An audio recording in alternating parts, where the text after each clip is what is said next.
call it barrier coat. You know, that's what prevents cracking, it acts as a blister prevention, and also as a second coat. Is that the same stuff that we're putting on all for the barrier coat? It's correct. Okay. And that's from your water line up to your, about maybe 3-4 inches past your shield. And that has no material in it like the AME does. The AME's got 30% content on it. This has no content. That's why we went to that. So we don't get any. Go ahead. I'm sorry. No, you can feel free to jump in. No, I just. Go ahead. Look after here. That's some material. How far? I'm going to bring the last. Pretty much after that, then we go with 3-ounce skin.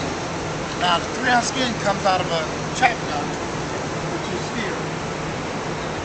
The reason I'm using the material is just to give you a better feel or a better show of how it actually comes out, yes. And then, look at the vertical. Did the guy take my vertical? Very easy. Then it was called a fear skin. I call it a shock skin. This acts as another filler. It's a print block. You see some holes that you got real wrinkle down the sides, but this actually helps the print on the sides of your hole. That's called core mat.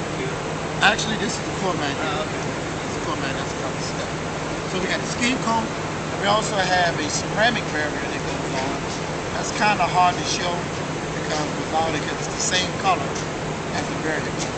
That's why I did not show it because it's the same color. You really can't tell the difference. So you have your print blocker. Then you have your first layer, which is 2415. Is that 2415 sewing? Yes. How come they sew it? They sew it because they got to keep it together. What are you talking about? When they roll out the other competition, some of them aren't sewing it, and they roll it out, and that's when you get the Harrison spread. And you also see the cross pattern.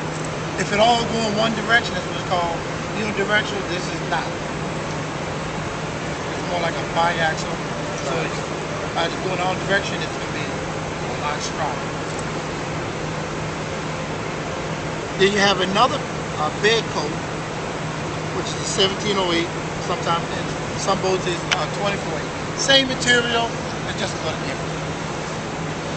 And then you have your core mat. Then you would have another layer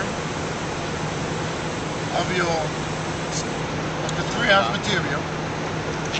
Then you would have your core, which is a balsa from Baltic. You see it is pretty light. And then the final layer would be a 3612. All of this will get you a thickness. This is the side of the hull of a 52 hull right here. As you can see, everything is compressed, no air voids. That's all laid by hand. This is all laid by hand. How do you press all that together? This actually here is infusion, or in some cases we actually roll it by hand. So there's two different processes. One is open and one is closed. In some cases, like we have a real hard stress point, we also started using carbon fiber, which is, of course, everybody knows, it's almost 2 to 3 times stronger than fiberglass itself. We mainly use it on stress areas, under fuel tanks, some chime areas, and also we just started using it under the floor area to give it more of a stiffness under the bottom.